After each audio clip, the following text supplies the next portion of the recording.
Hey folks, Why Would You Ask That is a podcast that answers some of the weirdest questions. A lot of those are inappropriate for some listeners. If you're squeamish, easily disturbed, or just having a bad day, this may not be for you. But if you've got to know the answers like we do, stay tuned.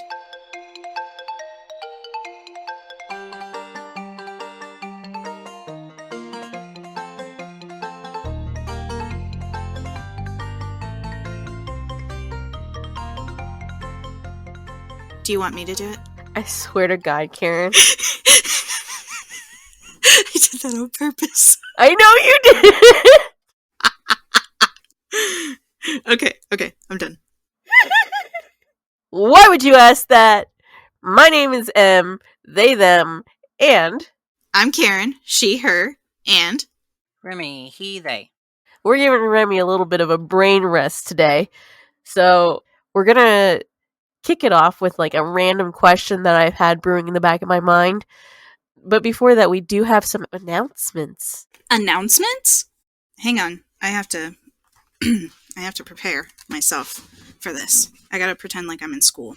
Hold on. Karen, I'm gonna hang you by your toenails.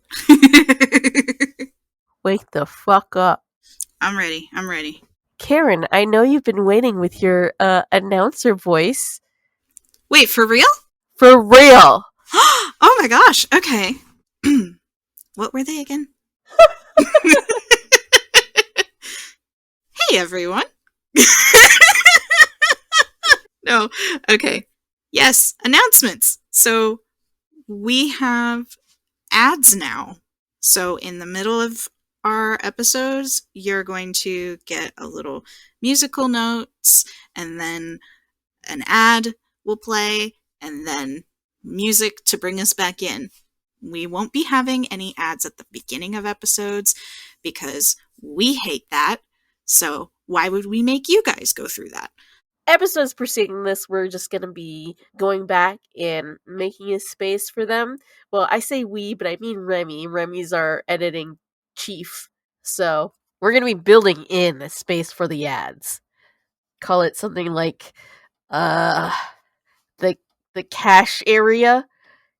Oh, this is like when they would be like, we'll be back after a brief message from our sponsors. Yeah. Fun. I hope they're not anybody weird. Well, I'm going to try to keep track. I heard one today that was like life insurance. Yeah, I would prefer life insurance to companies I don't trust already. Mm-hmm. So, there's that. Can we monitor and say which ones we don't want? Well, Remy, what's the deal with that? I can insert and take out ads manually, and that's what I've been doing as I've been working my way through them.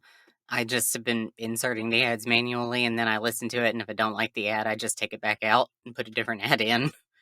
Oh, So there you go. We get pre-screened ads courtesy of Remy and his infinite kindness and tolerance for the other two of us not doing much.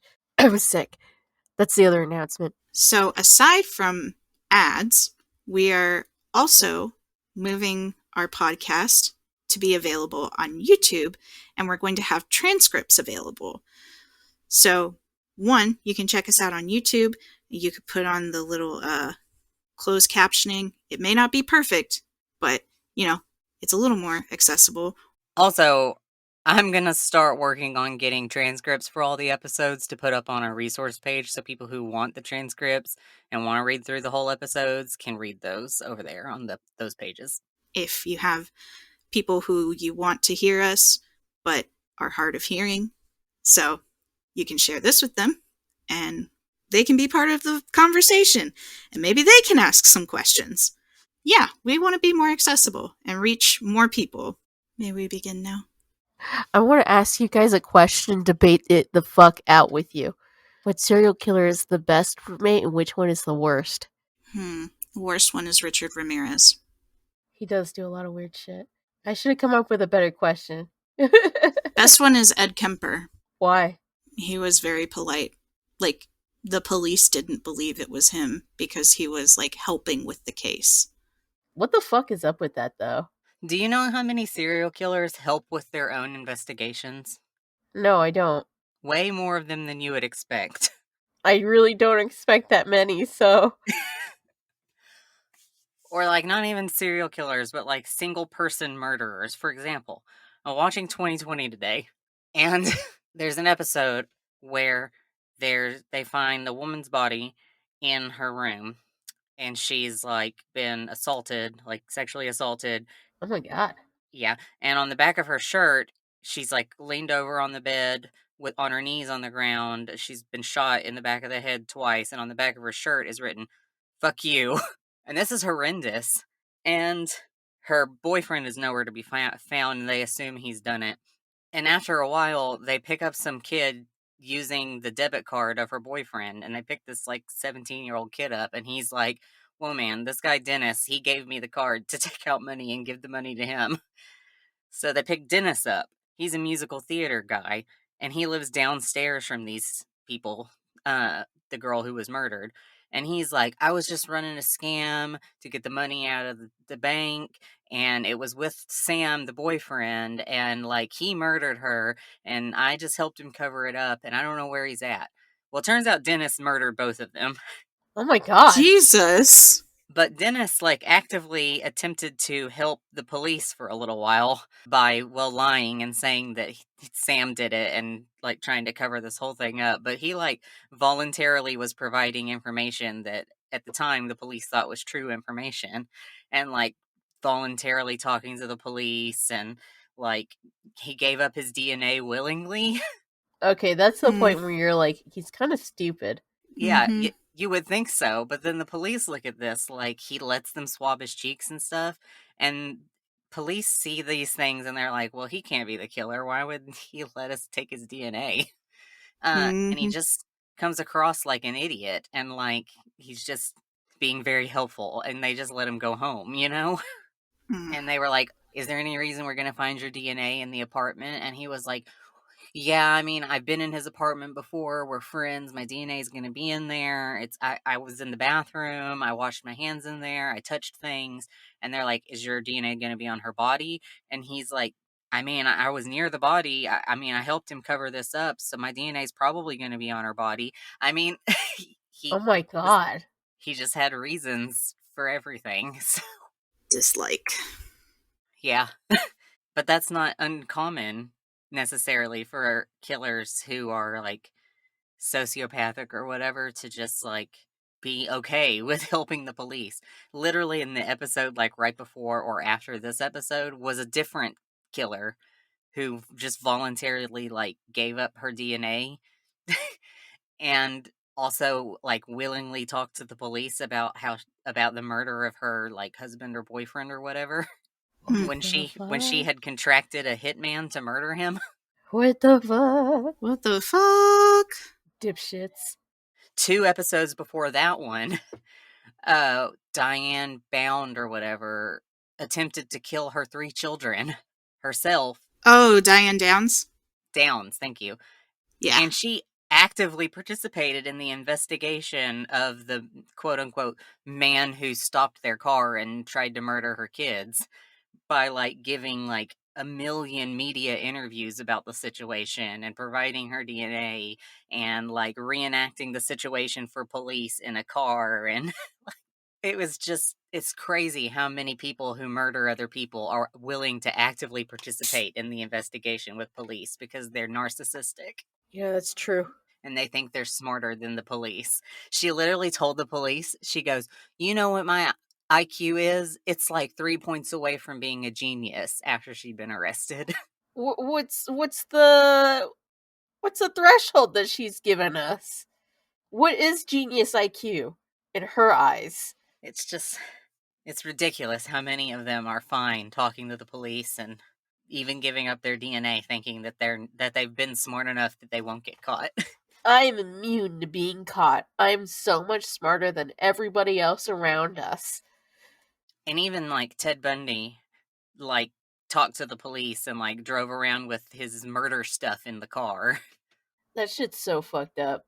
And like the Mhm. BTK killer didn't get caught for 30 years, but he did actively drive around with his murder kit in the car with him. and Jesus Christ. he would he ran a local Boy Scout troop, and he would go take the boys on a scouting trip, and then he would go to bed early with a headache, quote quote, and then he would sneak out after everyone else had gone to sleep, go murder somebody, and then just come back to the to the scouting trip where there were like a dozen or more boys and another adult there, and then just wake up when everybody else woke up like nothing had happened. Oh my god. It is ridiculously cocky. What the fuck? I can't be a serial killer. I would be too anxious. Yeah. Mm-hmm. Like, I just can't. I just can't. It's no good. There's this thing I've been hearing a lot lately, by the way. Is people are trying to figure out, like, what is the fascination with true crime lately, especially among white women.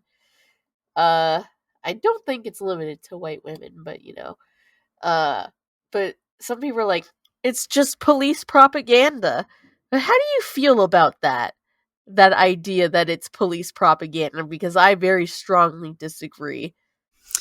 I think it definitely depends on who is showcasing the cases. That's true. That's true. Yeah, a lot of them can be propaganda, and it's very clear when it is, though.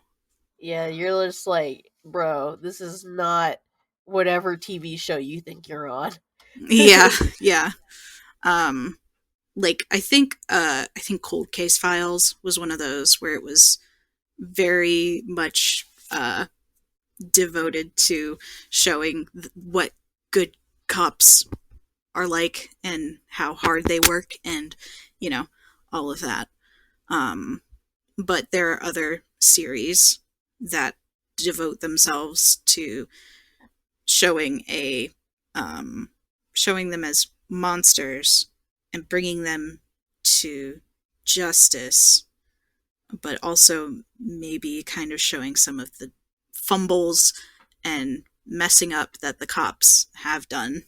So it's difficult, I would say, because on the one hand, you don't want this guy going free, but on the other, I mean, who else is going to... We don't have a system in place. Yeah. Like, who do you call when you hear gunshots? Ghostbusters. Yeah. Like, you hear somebody screaming in the house next door, and then you hear gunshots and it goes really quiet. Like, who are you going to call? My dad. And then usually it's only after he's like, you should call the cops. I'm like, I guess. Yeah, and like the FBI's Most Wanted, things like that. And they do show a very, I think that some show a good example of when people are being profiled, or there's like racial bias in searches. But especially what was the series? I think it's called The Innocent Man, and Exhibit A. Is Exhibit A? I think Exhibit A might be the one with that dentist. Dentist? Yeah, the dentist that like swore up, down, and sideways that it was this person who killed this girl because his bite mark was on her. And like he like did that for hundreds of cases until it was kind of debunked as pseudoscience. Oh, that guy. Got it. Remy, do you know what I'm talking about? No, I haven't seen that one. It's really good. It talks about the I think the first one is about the bite mark. It basically is fighting a lot of what cops have used as evidence for crimes, like bite marks, hair samples. Hair samples wasn't one of them. I think that one was closer to accurate. But bite marks, witness testimony, or victim picking out of a lineup. Have the victim pick out of a lineup, and blood splatter. And like they show you the cases, and they talk to the families and explain, like, they lay it out very clearly how much the cops messed up on this. Boy, So, did they fuck up. yeah, like, there's, oof, it's bad. Maybe it's because of where I get my true crime shit, that I'm just always consistently seeing, like, cops are fucking stupid. They're just so bad at their jobs. Like, Yeah, yeah, you see it, you hear it so fucking often. They had so and so in custody and let him go. Shit like that all the fucking time. yep. Or, they're working with the killer, or like it's all corrupt, or Yeah, like, that, one guy, what was his name? He was, like, the confession killer. I forget what his oh name was. god, yeah, him. Harry Lee Lewis. Henry Lee Lewis. They Yes. just let him talk, and they're like, yeah, he'll confess to anything. Yeah, he's killed people in Japan, How did you get there? Got on, I think he got on a bus. No, he said he drove there. Yeah, he drove there. Yeah, That shit's so stupid. yeah. Him and another serial killer just like paired up with each other at some point, and then the two of them combined confessed to so many things that they didn't do. Yeah, that was, oh, what was his name? It starts with a T. It's Otis Toole. Otis Toole. Yeah. But he was convicted. He actually did do one crime, didn't he? Like, didn't he kidnap and kill the kid that is what inspired America's Most Wanted being done?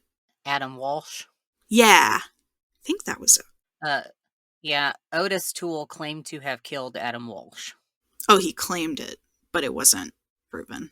But at the time that Adam Walsh was kidnapped, Otis was an inmate in Florida. Ah, well, there you go. Yeah, Henry Lee Lucas and Otis Toole are partially responsible for the Satanic Panic being as bad as it was. Really? Yeah. Like, how?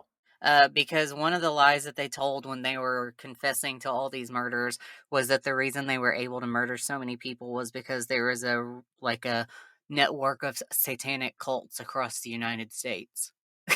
Oh god. Sons of Sam. The Sons of Sam. Yep. So, Otis Toole stated that his maternal grandmother was a Satanist who exposed him to various satanic practices and rituals in his youth, including grave robbing. Sure. So many people have just done that.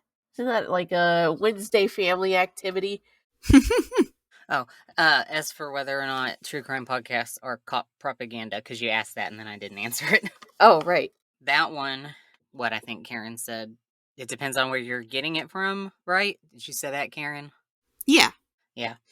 Because none of the true crime stuff that I listen to has anything propaganda-ish to say about the police. Because, like, I'm listening to Morbid right now, and the two of them, sometimes they're like, and the cops did such a good job. And then other times, I mean, much more frequently, they're just like, and those cops were so stupid, and they just did such a bad job. And man, it's what such and such city's finest over here, just doing such a bad job botching this investigation. Mm-hmm. And one of those ladies does in doing like autopsies and things. So, I mean, she's closer to the police than any of the rest of the podcasts that I work with or that I listen to would ever work with the police. Like, she actually actively has worked with them before. And she doesn't ever say propaganda-ish things. But the other ones that I listen to are just regular people doing true crime podcasts, and I don't ever hear them saying anything particularly favorable about the police during the episodes. Usually they're just going through the facts of the case and not like actively trying to praise the police. And then the TV shows that I watch are usually just documentaries about the situation and Mm-hmm. and are just sort of in no way putting forward anything at all. Like, praiseworthy about the cops in these situations, because I'd probably turn them off if they did. Yeah.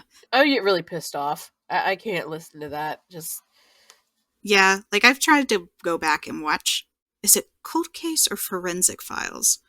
I think Cold Case Files is less propaganda than Forensic Files. I think Forensic Files is more so.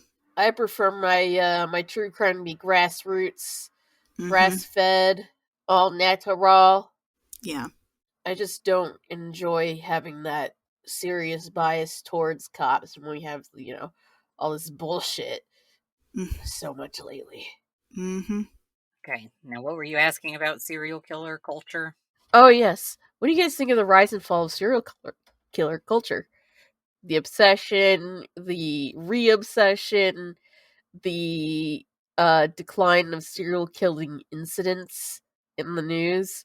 I specify in the news. It still happens. Yeah. I guess I just never really thought about it.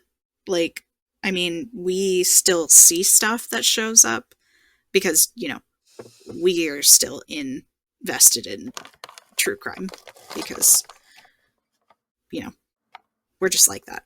The rise and fall. I think it's because it's not seen as being as cerebral as it used to be. I don't know. How do I You did explain bring this? up a good point with the idea of it being cerebral.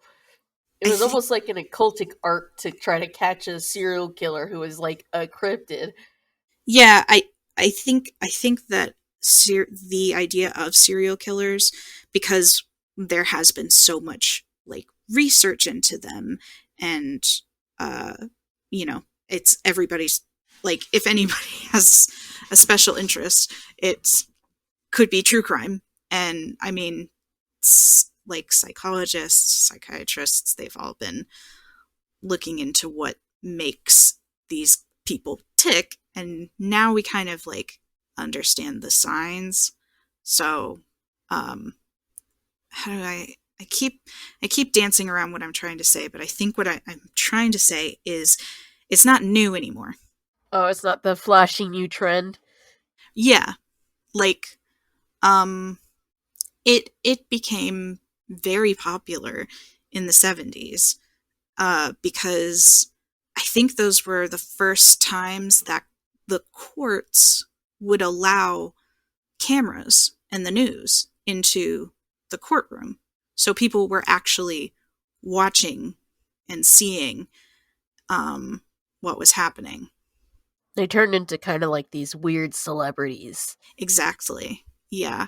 And I mean, they, like, murderers and people like serial killers, they still get some form of that today, but I don't think that people see them quite as mystical as they used to. Now we see them as, like, what they really are is disgusting creeps. Just weirdos who think they're on top of the world and smarter than everybody else, who have the Yeah. good fortune of just not being caught. Yeah. Like, That's my take. that was the case with the Arkansas serial killer that we covered in our original podcast. Yeah. He just, or I shouldn't say he, but they just didn't get caught. So nothing came of it. Hmm. Remy, what do you think? I think that we don't see as much about this stuff on the news because, I don't know, there's just so much more news to cover. That's true. And I think that people just, we've been in an unending war since 2001. And Yeah. yeah, and before that, there was other wars and operations people wanted to hear about. And then we had like AIDS and the war on drugs and stuff that people wanted to hear about. So in the 60s and 70s, when serial killers like exploded into the national consciousness, that was the big thing. But then after that, this other stuff started happening that became more important, quote unquote, uh, that people wanted to know about. And then serial killers just never made it back to the top of the list. I think is probably why they're not talked about more, unless they just really start being prolific. And then you're like, damn, we got a problem here. Yeah. Yeah, because used to be they could kill, 3 people, which is the bare minimum to be considered a serial killer, and then they were all over the place on the news, and they were like all that was talked about. But now you've got to be like really prolific to be talked about on the news, to be above all the other horrible things that need to be talked about. Mm-hmm. You think it's kind of sad how, like, the news is so vast and huge and all over the place that some people resort to getting their news, like, not from the news anymore? No. The media has been, like, it's been controlled for forever.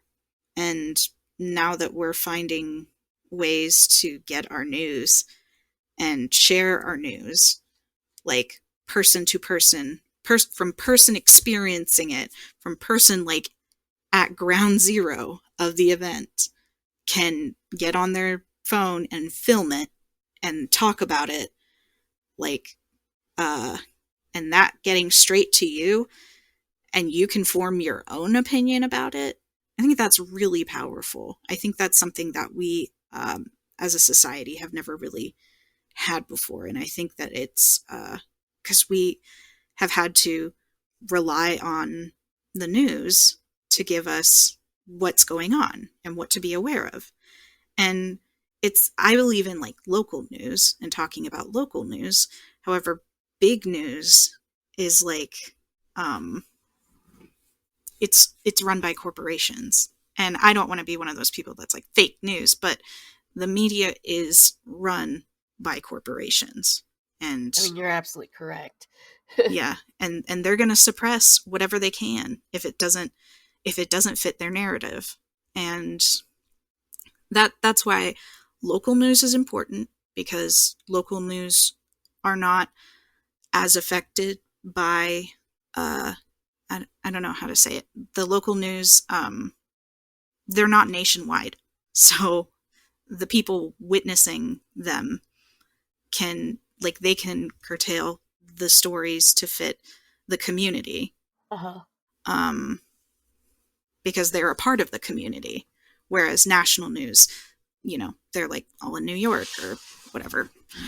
They're paid to be there. Yeah, they're paid to present the news. I think independent journalism is a good way to go. But honestly, I personally think that it's great that we're able to see things and hear people who are there, like, direct. I 100% agree. Like, a primary source is really, really fucking important. And that, for when I research things, I'm trying to dig up primary sources all the time. And it's easier to get at it because everything is online these days. You could find, like, a killer's manifesto online because they put it on YouTube or something, and you could be like, "This is what he was saying. This guy had no remorse. It was planned," kind of thing. You could point at what other people have put online. You could see videos from Ground Zero, like you said. Like, it also is just like there's so much information, and it's. I find it just really sad that we can't trust information from news groups at all. I mean, that's always just kind of been, but like journalism these days is very, I don't know, maybe it's just me and my hatred of the bias, the aging of the Well, here's the thing. Because it's run by corporations, the news has to be engaging, and the news has to keep people watching. And if it's not a life or death kind of thing, then why are you sticking around? Like, why are you watching? So, because I'm concerned. yeah. So the news is just like, we have to keep stories moving. I don't know how to explain it. I'm not in the news media. I don't watch enough news. I don't watch news media, and I don't get a lot of news anymore from news outlets. So, Yeah. and also, it's harder to engage with news outlets anymore. Written journalism, it's hard. Yeah. Yeah. Like Remy, I know both you and I have had so many issues getting through fucking paywalls and limitations and all that shit to try to just to fucking read articles. Mm-hmm. It's true. All of the legitimate news sites or like journals or whatever that I want to read sources, like read from as sources for episodes, are behind paywalls, and it's difficult to access things that I want. But I can go to like a satirical magazine or whatever, or like just somewhere that's not very good to get your information from, and those are free, which is like, not to sound like a conspiracy theorist, but it's the point of why those kinds of places are free, is because people who are vulnerable will go to read those places and are more susceptible to the kinds of people who run those kinds of websites. And Yeah. Mm-hmm. yeah, it's just, the news is a rough place right now. It's just really hard to get anything reliable, and young people who aren't familiar with separating truth from facts, people who struggle with critical reading, older people who are just not familiar with the concept of not trusting the news. Yeah. It does make things rather difficult. And I mean, it's a tricky balance too, because on the one hand, I mean, we rely on the news to get the right information out. And because on one side, you're like, yes, these are valid, like Remy said, they're valid sources because they're the news outlets and they are, they have oodles and oodles of hoops that they have to jump through to get a story going. They have checkers, they have fact checkers, they have this, that, and the other. And that's what makes them a credible news source. So for us, we are led to believe these things, that they're a reliant source of information. And then, like Remy said, we don't want to sound like conspiracy theorists and be on the other end of saying, like, yeah, the news is fake news. And I think, ironically, the whole fake news thing did kind of make it more obvious that Fox News does, what is it? A bad job. Yeah, I mean, they do a bad job. They like specifically target the people who they specifically target their audience. Like, they know exactly what they're afraid of. They know exactly what they want, and they are going to use their platform to shape how they react. Yeah. So, yeah, I think it's a good thing that we're venturing kind of away from that, because I don't want to be manipulated because I don't have all the information. And where if I can get the information and form my opinion from that, I, and I can see other people's reactions and hear them explain, like some people talking about what different laws being proposed. They're like, now let me explain what this means and how this affects you and how yada yada yada, you know. That's the kind of news that I like. News that tells you what's going on instead of news that's like, this might be happening.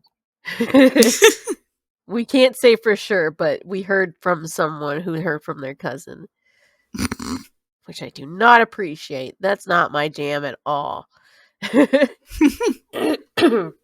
Yeah, like grassroots journalism is doing something. Not always good, not always great, but it's working, I think, a lot more effectively, and news spreads a lot more quickly. I mean, this is good and bad, though, in so many ways, because sometimes it's not good to spread something if all the facts aren't laid down. That's true. Yeah. And that reminds me of, I think it happened with Night Stalker, where they talked about the shoes, and the detective specifically told the news people, whoever interviewed him and found out about the shoes, he asked them specifically not to release that information. He's like, that is integral to the case, and they did it anyway. And that could have really damaged the future of that case, because, well, now they know what shoe that I'm wearing. I just won't wear these shoes. And then he gets a different pair of shoes, and you can't link any of the further crimes to that one person. Yeah. So, yeah, like you said. Sometimes it's bad. Mm-hmm. A lot of things have just... Ugh. I feel old every time I sit and I have an opinion, but that's what life is.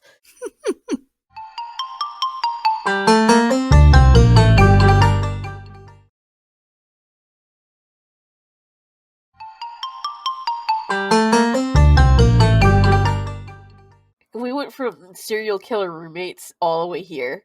Yeah. Proud of you guys. Proud of you too, son. Keep up the hard work. Did you answer the question? Because I didn't. Because Karen kind of answered it, and then we just sort of started getting philosophical. I mean, that's good for us. I think they're all bad roommates. They kill people. Well, yeah. That's obviously. Oh my god, you cannot use that as an answer. It's my answer. It's my truth. No. It's no. My, yeah. I don't care what your truth is. That's not a good answer. That's a bullshit answer. It is not a bullshit answer. I'd get a vibe and I'd be like, I don't trust this guy. Do better. No, I refuse to become a better person just because you told me to. You're gonna regret that. No, I won't, because I'm not very good as a person. Shut up. No, thank you. So for real, who would you say is a bad roommate? You have to tell us now. Honestly, I can't pick just one. Okay. Like, every time I think of, like, all the ones that I could think of off the top of my head, I'm like, that's a bad dude. He wouldn't be a good roommate. And then that's a bad dude. He wouldn't be a good roommate. Alright, well, do you have a list of your top 5 worst roommates? All of them. Bro. Okay, you know what? John Wayne Gacy is number 1. Why would he be a bad roommate? Because he kept all the bodies under the house. Man, there are a lot of those that did that. But he's in prison. I mean, where's he gonna... Yeah, but, like, how is he gonna be my roommate if he's in prison? Karen, are you putting me away? No, I'm talking, like, we're saying, like, they're inmates, right? Oh, I was, like, talking about my personal roommate. A roommate you would have to live with. Oh. Okay. Does this change things for you? No, I still stand by Richard Ramirez. That guy he was fucking disgusting. He was very nasty. Like, super gross. And I still stand by Ed Kemper. He was from what I hear, he was a very, like, neat and tidy individual. So he'd do dishes. Yeah. What would you say if you found out, like, somebody you knew was a serial killer? I'm not asking this because I'm a serial killer. I do not have the time, or the interest, or the money. Or the energy. Definitely not the fucking energy. But how would you react? If I found out one of my friends was a serial killer? Yeah. I think it would depend on the friend. Okay, what if I was a serial killer? What would you do? If you were a serial killer... You want to try to run this through a role play here? Like... I mean, are you telling me that you're a serial killer, or am I finding out because they're leading you out of the house in handcuffs? Like, how am I finding out? Do I stumble upon the body? My first offered scenario is that you find out through my being caught. So, like, say you just... Police, open up! Oh my god. Yeah. Okay. I'd be like, no. And then they kick down the door. Oh, God. They come in with the guns, and you're like, oh my god. I was just about to open the door, you guys. What the fuck? They're like, get down on the floor! Holy shit. Jesus Christ. So, anyway, yeah, I would be like, you're wrong. I wouldn't believe it, like, right away. I wouldn't believe it.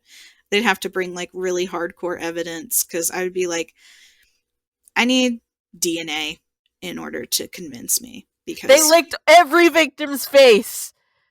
This is their saliva, bottled up. And I said, I didn't lick anybody's face. That one had really bad lotion. Made my tongue itch. And then I'd be like, damn, that's scary. They could have killed me, but they didn't, even when I asked them to. I'm just kidding. But yeah, no, I wouldn't believe it at first, and then I would be real bummed, because, writing with you would be so much harder via prison. I know, they'd probably, like, censor all of my porn. Yeah, and, I mean, you can only get computer time for a certain amount of time, but also, why would you kill anybody? That would be my question. I'd be like, bro, what did these people do to you? Why'd you do this? Because my misanthropic tendencies finally became unleashed. Yeah, but, like, these people had families. Like, what are you supposed to say to them? Well, if I were a serial killer me, then I would be really mean about it. But real life me, family, I empathize too much. I can't do it. See, and then I would say, they also had pets. I'd be like, no one was there to feed their cat. Oh my god, and the cat doesn't even know that they're gone. Like, the cat doesn't know why they never came back. The cat doesn't. And then I look at the cops, I'm like, you see? They couldn't have done it. And then the cops are like, well, let's test the DNA again. And then it was your mother! And then I would say, yeah, that makes way more sense. Way more sense. Okay. Remy? Yeah? What would you do if you found out Karen was a serial killer? Karen cannot stop apologizing about things for more than 2 seconds. I think What if she said out. What if she said sorry every time she stabs him? There are serial killers that have done that, I'm sure. He just stabbed. Sorry, I'm so sorry. Oh my god. I'm so sorry. But I just gotta get this done. Isn't that what one of the cannibals did? Bro, I don't know. I don't keep track of them. I'm pretty sure that's what happened. He, like, I think he, like, cut into the person and did it the wrong way, and he was, like, apologizing to them for hurting them, and the person was, weirdly enough, was, like, consenting to it, so... Oh, one of the ones where the guy's like, you can make me into a sausage, and that's cool. Yeah. And they ate his penis together. Yeah. Yes. Yeah, that one. Well, I just absolutely wouldn't believe it. Not about Karen. What if it were M? I could probably see that. Shredded. What if you found out that Karen murdered all of the other Karens who were being Karens? I wouldn't narc. That's called vigilante justice. But they also had dogs. They usually also have families who are taking care of the dogs and love the dog more. That's true. Just throwing that one out there. I just want to be clear for everyone that I'm not planning on killing anyone ever. So, there you go. Damn shame. Damn shame. Unleash the Walmart Karen. The most I could possibly get in trouble with is assault. Honestly, I have trouble imagining you trying to even throw a punch, so... I would punch somebody if they were, like, really, really in my space. Maybe we should get, like, punching targets. We can work on that. Yeah. I mean, I'd probably slap him before I punched him, though. Have you ever slapped anybody? Yeah, on accident. No, I meant on purpose. No, like, it was a full-blown slap that was unintentional. Remy, who do you think I forgot where I was going with that question. I'm so sorry. Who's the worst serial killer roommate? Okay, the worst one. Okay, the one that I don't want to live with is probably somebody like David Parker Ray, who's the toy box killer. Do you know that Oh one? god, Ooh. yeah. Oh, well, when I heard about it, I legit, I felt sick. Yeah, that one was rough. Have you seen inside his room that he did all those crimes in? Yeah, I mean, it Have you was. heard the recordings? Yeah, so Morbid did like 3 episodes about this guy, and they played.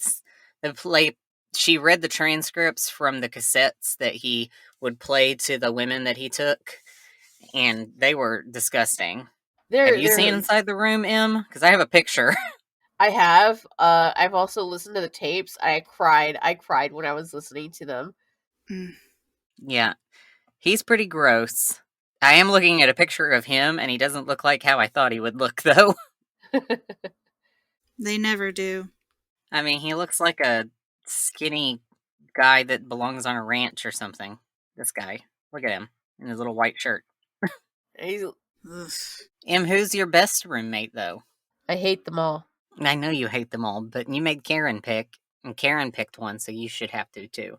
Ugh. Mine is somebody like, okay, so Thomas Dillon is a U.S. serial killer who's killed 5 people, but the people that he killed were 5 like hunters in Ohio, and he sniped them from afar with a hunting rifle. And the reason that I picked him is because I'm not his demographic, and all of his murders took place outside of the apartment. That's probably the better idea. Yeah, with Ed Kemper, I'd be dead within seconds. Yeah, Thomas can be mean to me if he wants, because I'm not the person he wants to kill. And he's not going to be killing anybody inside of the house with me, or keeping their bodies in the house with me. See, I would pick one of the trucker dudes who's always gone. Yeah, Yeah. because Yeah. like first I looked at the nice people option because I thought so. Like Dennis Nielsen from the UK serial killer. Mm-hmm. So he only killed people because he was lonely, and he struggled with his homosexuality and thought that he didn't deserve to be in a long-term relationship. So he killed people, and then he would preserve their bodies and keep their bodies for a while because he thought that that was the best he could do for a long-term relationship. Oh, that's really Yes. sad. Yeah, it is really sad. He's also the guy who cut the bodies into little pieces and hid them in his floorboards, and he lived in an apartment building, which is real rough on his downstairs neighbors. Yeah. And then also, when he filled up his floorboards, he started flushing little chunks of meat down the toilet. Oh, I remember this. And then they're like, what the fuck is this shit in the fucking pipes? And it stank. And Yeah, so I thought about him because he's Dennis Nielsen, but he's also called the kindly killer because he was so nice and so polite. Oof.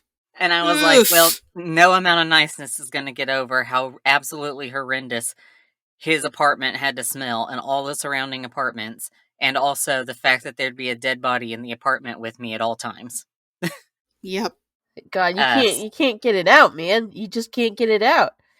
Yeah, so I'll take Thomas Dillon, who's probably an asshole, but all of his murders take place in the middle of the woods, and he wants to kill men out in the middle of the woods. So go do that somewhere else.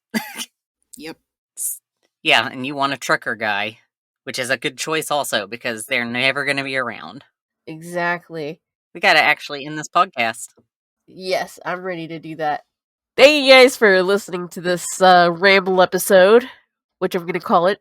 I'm now coining these as ramblesodes. Is that good? Chattersodes? Ramblesodes? Ramblesodes, shoot the shit, sods, chew the fat. We were getting somewhere and then we lost it. Anyway. I liked chattersodes. Chattersodes it is. Works for me. Right on. There's also Jabber, Babble. Aren't those like companies? Probably. Slabber. Slabber. That's not an attractive word. Actually, I hate that. Put it back in the box. I never want to learn about this word again. How about have a chin wag? I do like a chin wag. A tete-a-tete. A titty tit. Oh, blather! Like Blathers! I love that guy. We can have a Blathersode. Well, thank you for listening to this Blathersode where we brought something a little bit different to the table this time around. Give Remy a little thinking break.